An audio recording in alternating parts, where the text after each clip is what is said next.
할렐루야. 수요 영상 예배에 오신 성도님들 주님의 이름으로 환영하고 축복합니다. 영상 예배를 통하여서 우리가 마음을 다하여 하나님을 바라보기를 원합니다. 또한 말씀을 통하여서 다시금 하나님 앞에 겸손하게 서는 시간, 그리고 그 하나님의 말씀을 들음을 통하여서 말씀 가운데에 순종하며 나아가는 귀한 은혜의 시간이 되어지기를 주님의 이름으로 축복합니다. 이 시간에 다 같이 찬양함으로 하나님께 영광을 올려드리도록 하겠습니다.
아멘.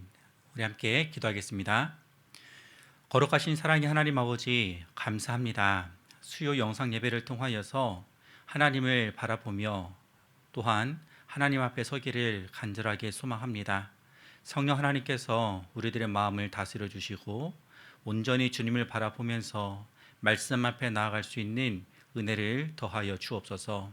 말씀을 듣겠사오니 그 말씀 가운데에 귀를 기울이게 하여 주옵시고, 또한 그 말씀에 따라서 순종할 수 있는 삶을 살아갈 수 있도록 성령 하나님께서 인도하여 주옵소서.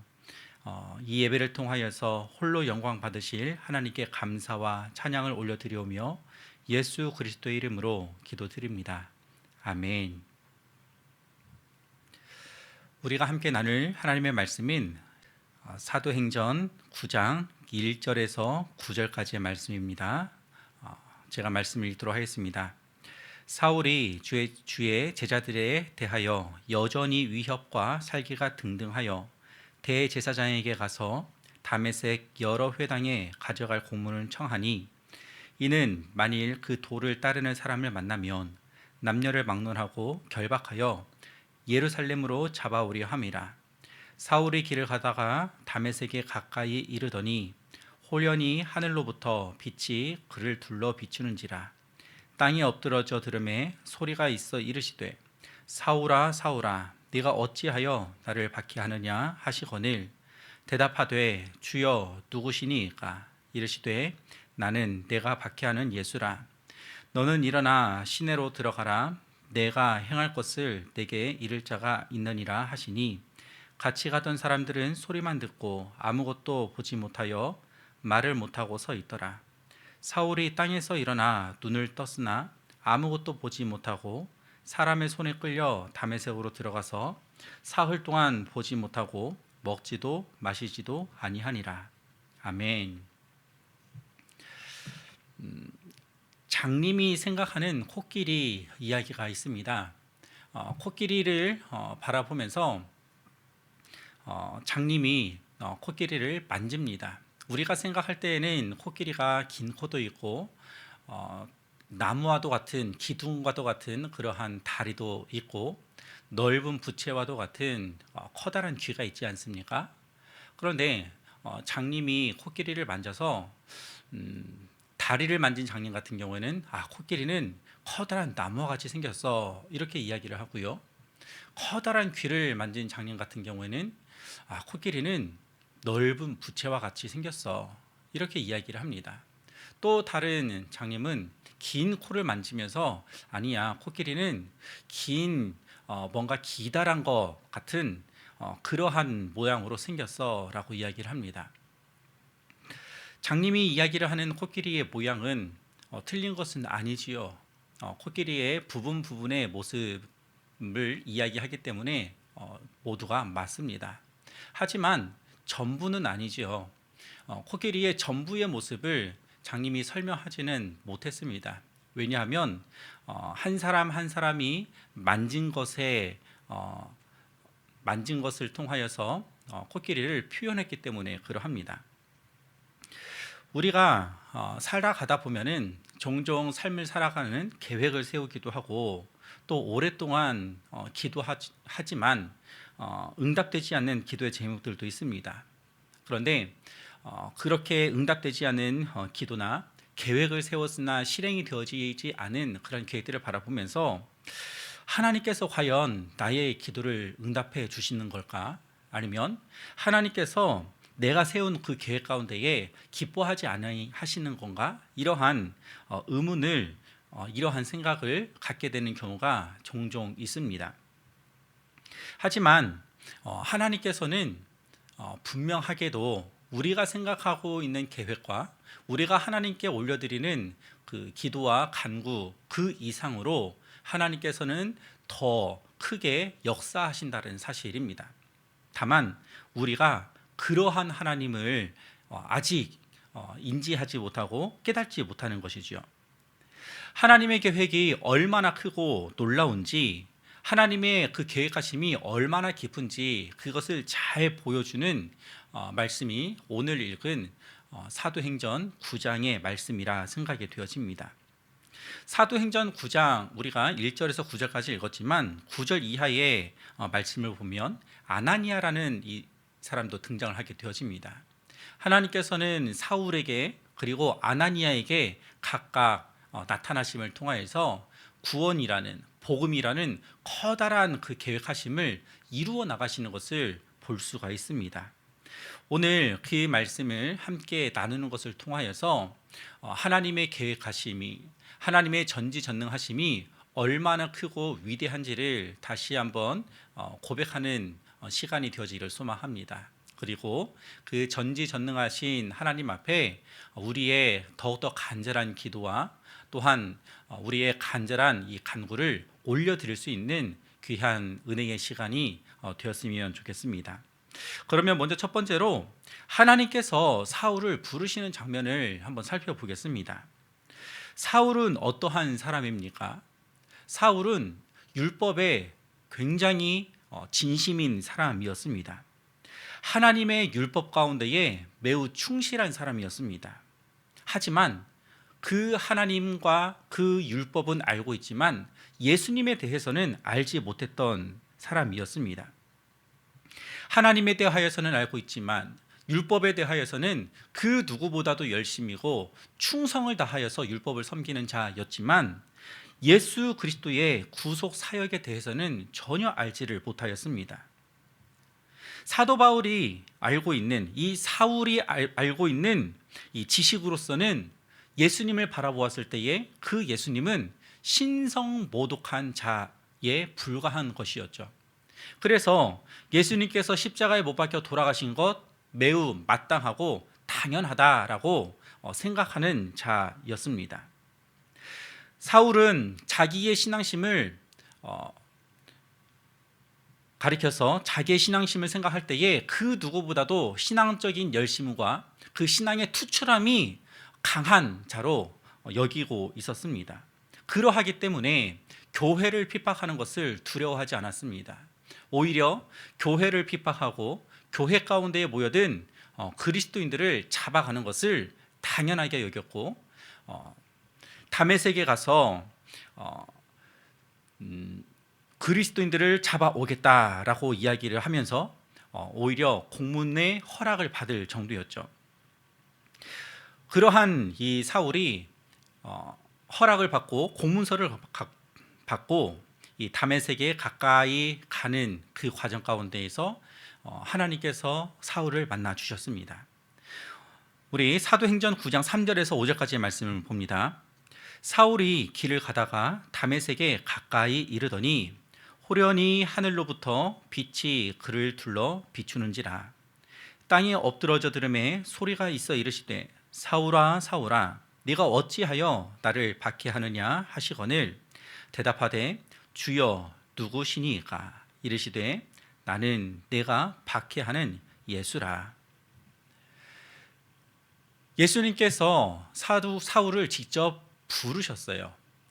조금 더 다른 표현을 사용하면 예수님께서 사울을 직접 만나 주셨습니다. 주변에 있는 사람들도 음성은 들었어요. 그러나 이 사울은 그 예수님을 만나고 예수님께서 하신 그 음성 가운데에 주저앉을 수밖에 없었습니다.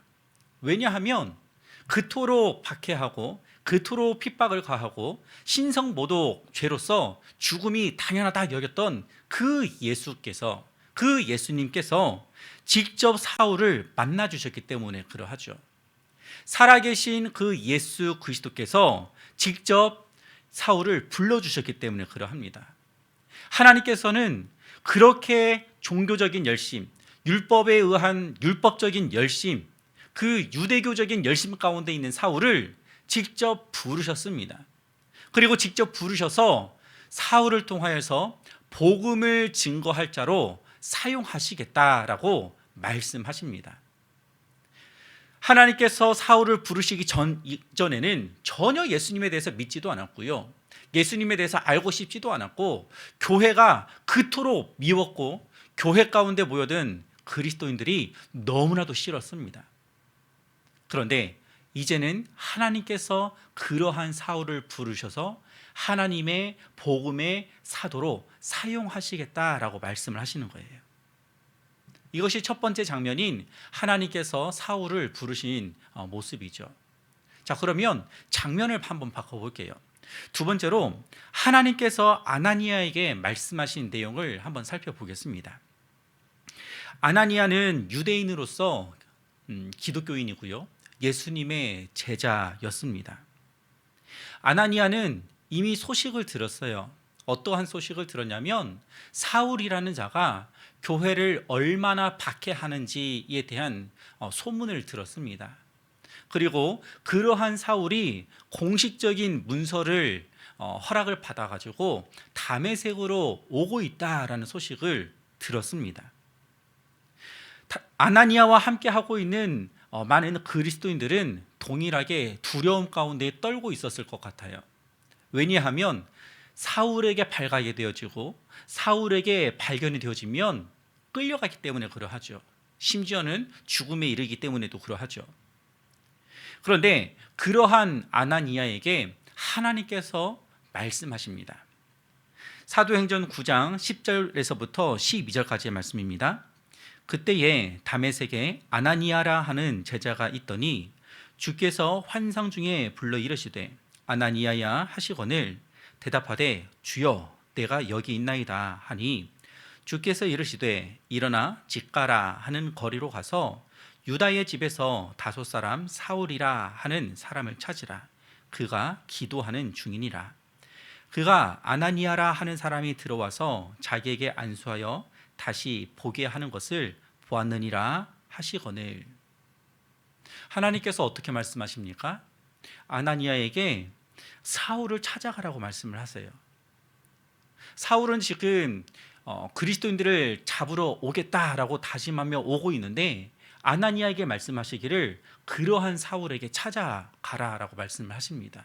그리고 그 사울이라는 자가 기도하고 있다라고 말씀해 주시고요. 아나니아가 와서 기도해 줄 것을 보았다라고도 말씀을 하십니다. 사울이라는 인물에 대하여서 아나니아는 소문도 듣고 사울이라는 인물에 대해서 잘 알고 있는 그 상황 가운데에서 하나님께서 이렇게 말씀을 해주시는데 선뜻 알겠습니다 라고 순종하지를 못합니다. 아나니아는 머뭇머뭇합니다. 하나님, 들리는 소문이 있습니다. 사울이 지금 여기에 오고 있는 이유가 분명하게 있어요 라고 이야기를 하죠. 그런데 아니야, 내가 그 사울을 만났고 그 사울이 지금 기도하고 너가 갈 것을 내가 보여주었어 라고 말씀하시는 그 하나님의 말씀 가운데에 아나니아는 순종할 수밖에 없었죠. 자, 한번 보십시오. 한쪽에서의 장면은 하나님께서 사울을 만나 주셨고 그 사울이 눈이 가려지면서 주저앉을 수밖에 없는, 그리고 누구십니까? 라는 그 질문 가운데에 네가 박해하는 예수라 라고 말씀하시는 하나님의 역사하심을 한쪽 장면에서 살펴보았습니다. 다른 한쪽 장면에서는요, 아나니아를 찾아오셔서 아나니아에게 말씀하시는 그 하나님의 말씀, 하나님의 역사하심을 살펴보았습니다. 아나니아는 소문을 들어서 사울이라는 인물에 대해서 알고 있지만 사울은 아나니아라는 그 인물 자체를 몰라요. 하나님께서 기도하는 중에 아나니아라는 사람이 올 거라고 말씀해 주셨기 때문에 이름만 알 뿐이죠. 하나님께서 말씀해 주시지 않았으면 그 이름조차도 몰랐을 것입니다. 이 둘은, 사울이라는 사람과 아나니아라는 사람은 전혀 다른 사람이고요, 만날래야 만날 수 없는 사람입니다. 각자의 처지와 각자의 상황과 환경이 다 다른 인물입니다. 그런데 놀라운 것은 이것이에요.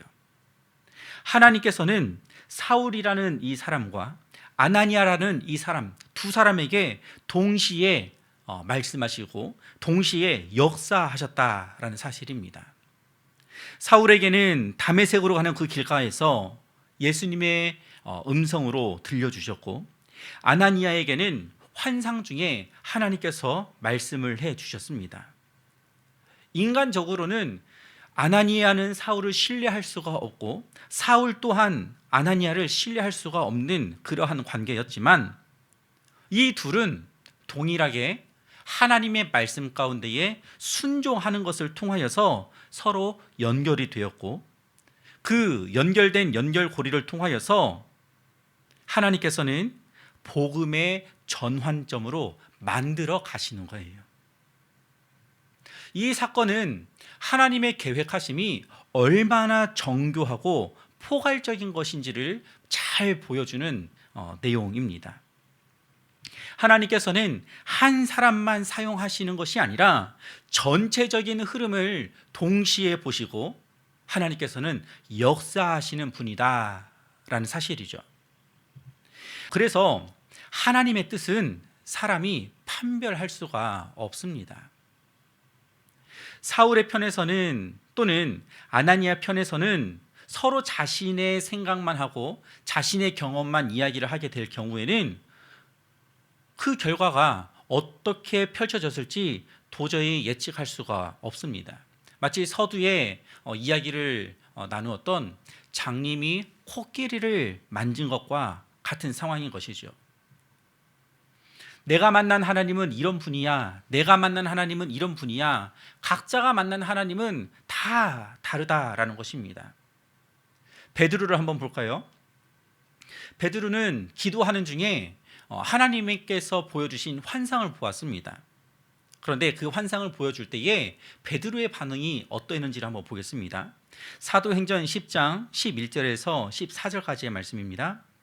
하늘이 열리며 한 그릇이 내려오는 것을 보니 큰 보자기가 같고 내 귀를 메어 땅에 드리웠더라.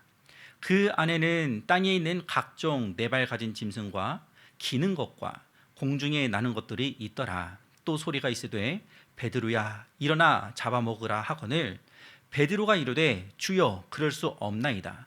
속되고 깨끗하지 아니한 것을 내가 결코 먹지 아니하였나이다 한데. 자, 어떻습니까? 하나님께서 베드로에게 환상을 보여주시면서 커다란 보자기에 각종 짐승들, 각종 이 새들 거기에다 다 모아놓고요, 이것들을 잡아 먹으라라고 말씀을 하십니다. 율법에 의하여서는 먹으면 안 되는 짐승들이지만 하나님께서는 그 짐승들을 잡아 먹으라라고 말씀을 하세요. 베드로는 율법에 대하여서 잘 알고 있기 때문에 아유 하나님 그럴 수 없습니다. 이 짐승들 깨끗하지 아니하기 때문에 먹을 수가 없습니다 라고 이야기를 해요. 그런데 이러한 하나님의 음성이 두 번, 세 번 똑같이 반복이 되어지고 그 환상은 끝나게 되어집니다. 베드로가 참 궁금하죠. 아니 왜 이러한 이 환상을 하나님께서 보여주셨을까? 베드로의 경험으로서는, 베드로가 경험한 신앙으로서는, 베드로가 알고 있는 신앙의 지식으로서는 그러한 음식은 결단코 먹어서는 안 되는 것이었어요. 그런데 하나님의 계획하심은 그 이상이었습니다. 이 사건은 고넬료라는 사람을 만나기 위하여서 하나님께서 베드로에게 역사하신 장면이죠. 고넬료라는 이방인을 베드로가 만날 수가 없죠. 베드로의 신앙으로서는, 베드로의 경험으로서는 도저히 만날 수가 없는 이방인입니다. 그러나 하나님께서는 이방인에게도 복음의 문이 열려 있음을 보여주시기 위하여서 베드로에게 이러한 환상을 보여주신 것이지요. 하나님의 계획하심은 사람들이 가지고 있는 그 지식과 사람들이 가지고 있는 그 기술과 그 어떠한 것보다도 훨씬 더 뛰어남이신 분이 하나님이십니다. 신앙에 있어서도 마찬가지이죠. 신앙에 아주 견고하신 분이다라는 그 분조차도 그 신앙보다도 더 뛰어나신 분이 하나님이신 것이죠. 그래서 우리는 오늘의 이 이야기를 통해서 이러한 교훈을 배워야 합니다. 그것은 무엇이냐면 내가 경험한 신앙, 내가 경험한 믿음, 내가 배웠던 그 성경적인 지식, 성경적인 이 가치관, 이것이 그것만이 전부이다라는 것을 고수해서는 안 된다라는 것이죠. 내가 경험한 신앙보다도 훨씬 더 위대하신 하나님의 역사하심이 있음을 바라보아야 할 것입니다. 또한 내가 주관적으로 판단한 이 계획이, 내 주관적인 판단이 오직 하나님의 뜻이야, 이렇게 단정 짓는 것 또한 우리는 해서는 안 될 것입니다. 왜냐하면 내 주관적으로 판단하는 그 판단과 계획보다도 훨씬 더 크신 분이 하나님이시기 때문에 그러합니다. 사울이 회심할 수 있었던 것도, 아나니아가 그러한 사울을 찾아가서 안수할 수 있었다라는 것도 이성적으로 또는 경험적으로는 도저히 이해가 되지는 않지만 하나님께서 하시면 가능하고요, 하나님께서 하시면 됩니다. 그렇기 때문에 우리가 그 하나님을 바라보면서 고백하는 믿음은 이러한 믿음이 되어져야 될 것 같습니다. 그것은 무엇이냐면 그럴 수도 있지라는 고백이에요. 비록 내가 계획한 것들이 이루어지지 않아도 그럴 수 있습니다. 왜냐하면 내가 세운 그 계획보다도 더 크신 하나님께서 동시에 다른 것을 통하여서 역사하실 것이 분명하기 때문에 그러합니다. 내가 기도한 것이 지금 당장 이루어지지 않아도, 응답되지 않아도 그럴 수 있지라고 고백을 할 수가 있는 것이지요. 왜냐하면 내가 지금 기도하는 그 기도의 제목이 지금 당장 응답되지 않는다 하더라도 하나님께서는 하나님의 때에 응답해 주실 것이시기 때문에 그러합니다. 오늘 이 말씀을 통해서 우리는 이러한 고백을 함께 고백하기를 소망합니다. 하나님, 저의 판단을, 저의 계획을 내려놓고 하나님의 뜻 가운데에, 그 하나님의 뜻 가운데에 우선하며 신뢰하며 나아가겠습니다. 또한 그럴 수도 있지라는 이러한 고백과 이러한 믿음으로 오늘 또 하나님을 바라보면서 하나님의 역사하심을 기대하면서 나아가겠습니다 라는 이러한 믿음과 고백이 우리의 입술을 통하여서 증거가 되어지고 또한 하나님 앞에 올려드리길 간절하게 소망합니다. 그러할 때에 우리는 하나님의 놀라우신 은혜와 하나님의 놀라우신 역사하심을 경험하고 바라보게 될 줄로 믿습니다. 아멘. 함께 기도하겠습니다. 전능하신 하나님 아버지, 오늘 말씀을 통하여서 사람의 계획보다도, 사람의 능력보다도 더 뛰어나신 하나님의 섭리와 하나님의 역사하심이 있음을 바라보게 하여 주시니 참으로 감사합니다.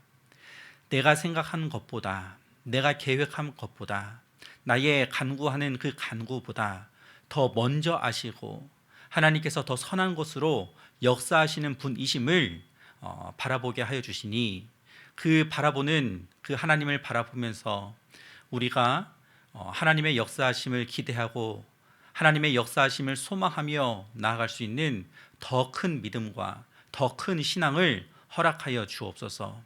또한 우리의 입술을 통하여서 매 순간 응답되지 않는 것에 불만을 갖고 이루어지지 않는 것 가운데에 불평을 하는 것이 아니라 그럴 수도 있지라는 고백으로 하나님의 역사하심을 기대하며 나아갈 수 있는 우리의 믿음의 고백이 되게 하여 주옵소서.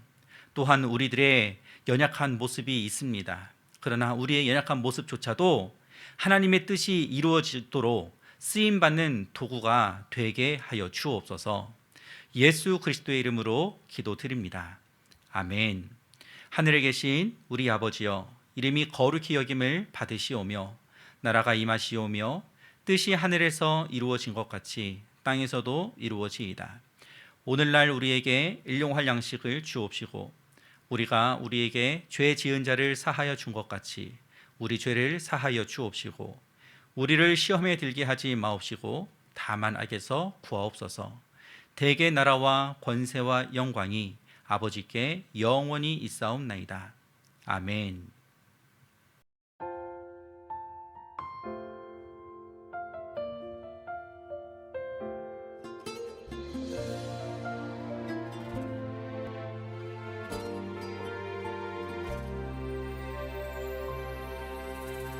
기도할 때 상한 맘 만지시며 내 모든 상처 치료하시네. 기도할 때 삶의 짐 벗어지며 하늘에 위로 주시네. 기도할 때 내게 지혜를 주사 주의 뜻대로 살게 하시네. 기도할 때 주님 함께 계시니 내 영혼 창피 평안하네. 기도를 멈추지 않으리. 기도를 통해 역사하시니 신실하신 하나님 반드시 응답하시니 믿음의 기도 멈추지 않으리.